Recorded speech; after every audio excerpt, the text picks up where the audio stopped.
the storm with your heart.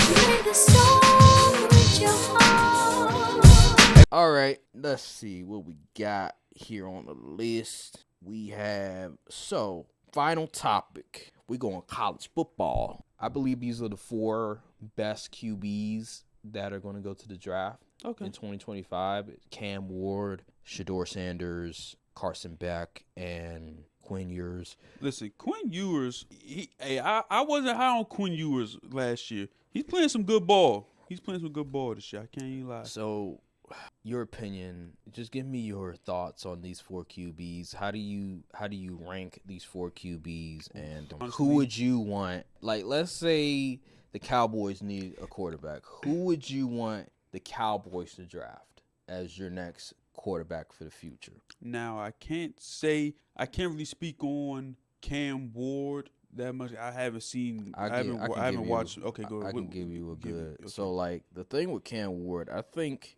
out of all the QBs, I believe he's the most talented. Okay.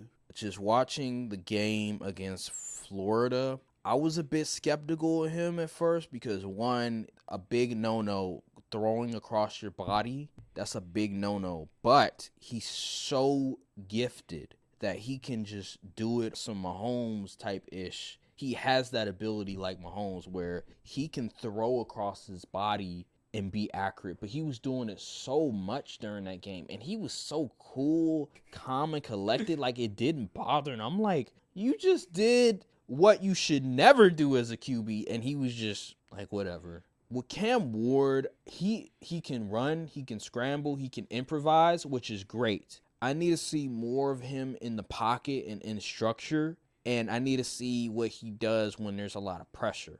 But what I saw against Florida, I was very impressed. He threw a bad interception because he threw the ball. He threw, across his body, which is a no-no. But he got it together, and he was dialing up that defense. He is easily the most talented.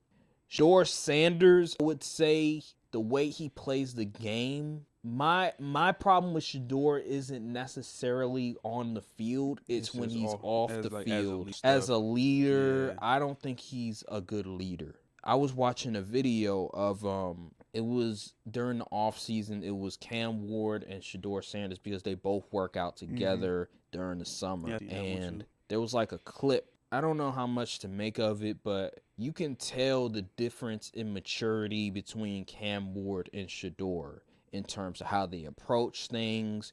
Like Cam, he was like, dude, you were late, yada, yada, yada. And Shedeur was like, hey, I'm going to get my workout, whatever it is. And I can just tell the difference in maturity between the two. And Cam Ward, he felt like a more serious. He's really like locked in. Shedeur, I don't know if he's necessarily locked in as much. Maybe just the way he was raised, he was a bit more coddled.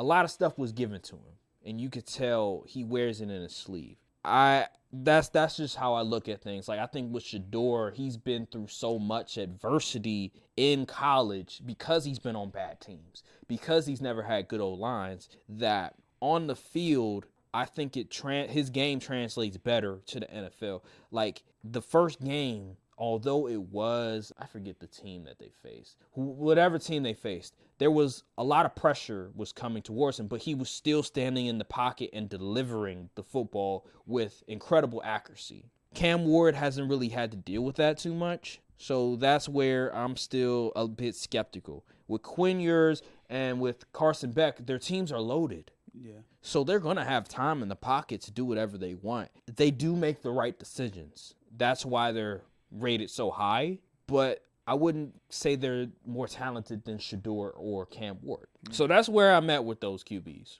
Well, based off your analysis, it really depends what kind of team you are. That's and true. Where you're drafting. That's true. If you have guys that can catch the receiving talent, you honestly might want to go with like a Quinn Ewers or a Carson Beck because they're used to playing in a certain system, playing around talented individuals. But if you need like a guy that can really change a franchise, if they really hit their ceiling, you might want to go with a Cam Ward or a Shedeur Sanders. I can't personally rank those QB. I got to see more I got to watch more college ball to do that. But I was high on Shedeur coming into the season because he's a talented QB. He can make all the throws. He's slow as dirt, though. I don't know how your dad, he's not Deion. that slow. I don't know how Deion Sanders your pops, but you slow. You that slow. You can't really move all that well. He can move a little bit. I wouldn't call him like. I wouldn't say he's like as fast as a Lamar Jackson or a Kyler Murray or a. I would say Geno Smith can run. He probably can run like a 4.8. So he's Kirk Cousins. That's around like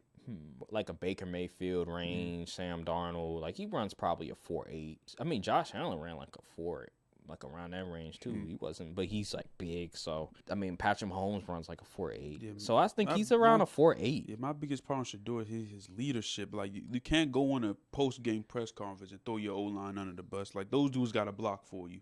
And then another thing, I said off the field, but actually it is on the field too when it comes to his leadership. Like, you're the quarterback. You have to stay composed. You cannot just keep going back and forth with opposing players, showing off your watch and all that. That's just not a good sign. We saw with Johnny Manziel with the money sign and all that. And what happened? He came to the league. He was hot-headed. He thought he was more than what he is, and he couldn't live up to the bill. Baker Mayfield, I will say Baker Mayfield, one of the things coming out of college was that he was a bit hot-headed, but there was never a question. Like, the players never disliked Baker Mayfield. Like, he was always one of the guys. He was always a good leader, but there were situations in a game where, okay, bro, like you don't have to grab your crotch. You don't have to engage with opposing players. That just comes with the territory. Like, you can be like, hey, you trash or something. You could just say, hey, you trash or something like that. But like all this other stuff, like that is nonsense. Like planting the flag in the middle of Ohio State's logo is very disrespectful. That was some cool. That was some. I watched that game. I watched the game too. That was some gangster shit. But it's still like a red flag. Now, ultimately, he did get drafted number 1, and after he left the Browns, and he had to go through some adversity. But he finally went to a good situation with the Buccaneers where there wasn't a whole lot of expectations and everything wasn't on his shoulders. And now he's a pretty solid quarterback in the league. I think with Shedeur. Who said that? But with Shedeur, I don't look at him. I look at him worse than the whole thing with Baker. Because with Baker, the players liked him. With Shedeur, I think it's worse because he's actually attacking his teammates verbally. Like there was the corner who ended up transferring to, I think it was Florida. Shedeur. No, matter of fact, I don't even think it was him. It was another player who wasn't getting a lot of playing time, and they came out attacking the program. I think it would have been a receiver, and Shedeur came out talking about like, oh, you weren't doing anything. I don't remember who you were, and it's just a bad look. That's just noise. You just tune that out, you know. That's just a bad look. You look like an asshole in this situation, and that's my problem with Shedeur is that. With Baker, he was just talking trash to opposing players. He never came out and was an asshole to his teammates. He was always one of the guys. With Shedeur, he's not only talking trash to his opposing players, but he's being an asshole to his teammates. That's bad. That's just bad as a quarterback. You cannot do that. Just let me be me.